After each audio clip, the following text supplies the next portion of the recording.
Coba jujur ya, siapa di sini yang pernah mikir, kalau masih bisa tiap hari, berarti gue sehat? Atau sebaliknya, aduh jangan tiap hari dong, ini badan bukan power bank. Tenang, kamu gak sendirian. Topik ini ramai dibahas di warung kopi, grup WA, bahkan di pikiran sendiri sebelum tidur. Tapi jarang banget dibahas secara waras dan ilmiah. Hari ini kita bahas, apa pengaruh kawin setiap hari terhadap kesehatan manusia? Santai, gak vulgar, gak sok suci. Ini podcast orang dewasa yang pengen paham tubuhnya sendiri.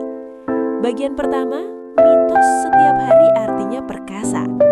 Ada anggapan klasik, kalau masih bisa tiap hari berarti jantan. Padahal, kalau tiap hari tapi bangunnya capek, kerjanya ngantuk, emosi tipis, kopi jadi sahabat utama, itu bukan jantan, itu kurang istirahat. Secara medis, hubungan intim itu aktivitas fisik plus emosional. Jantung kerja, hormon keluar, otot gerak, pikiran ikut main. Jadi bukan cuma soal alatnya hidup, tapi tubuhnya siap apa enggak? Bagian 2, kalau tubuh siap memang ada manfaatnya. Kalau dilakukan dengan nyaman, sukarela, dan cukup istirahat, manfaatnya ada. Pertama, stress release. Setelah berhubungan, tubuh melepas hormon bahagia. Makanya ada orang habis itu langsung tidur pulas, bukan karena bosan, tapi karena hormon. Kedua, mood lebih enak. Orang yang hubungan rumah tangganya sehat biasanya lebih santai, lebih sabar, lebih jarang nyolot pas wifi lemot.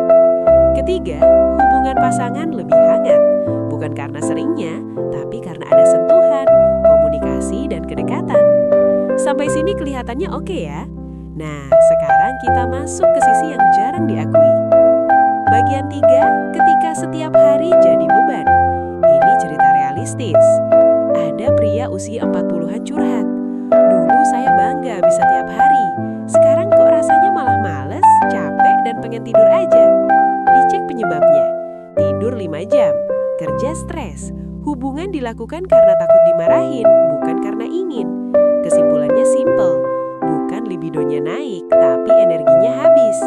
Pada pria, terlalu sering tanpa jeda bisa bikin badan lemas, ereksi nggak maksimal, gairah malah turun. Pada wanita, area intim gampang iritasi, nggak nyaman, bukannya nikmat malah mikir, kapan selesainya ya? Dan ini bahaya, hubungan intim berubah jadi kebutuhan emosional, jadi tugas harian. Bagian 4, masalah yang lebih dalam, mental dan emosi. Ini yang jarang dibahas. Kalau salah satu pasangan lagi capek, stres, banyak pikiran, terus dipaksakan karena harus, yang capek bukan cuma badan, hati ikut ngos-ngosan. Ada pasangan yang bilang, bukan gak cinta, cuma pengen tidur, dan itu valid. Hubungan sehat itu bukan soal siapa paling kuat, tapi siapa paling bisa saling ngerti. Bagian 5, jadi normalnya berapa kali? Ini jawaban yang paling jujur, nggak ada angka sakti. Tapi secara umum, 2-4 kali seminggu sudah sangat baik untuk kebanyakan pasangan dewasa. Lebih dari itu, boleh. Kurang dari itu juga nggak masalah. Selama dua-duanya mau, tubuh segar, nggak ada paksaan. Ingat, tubuh bukan mesin diesel, hubungan bukan lomba endurance. Penutup, punchline, dan edukasi. Kesimpulannya begini, kawin setiap hari itu bukan jaminan sehat, bukan bukti kehebatan, bukan kewajiban. Sehat kalau tubuh siap, nikmat kalau dua-duanya mau, bahaya kalau dipaksakan.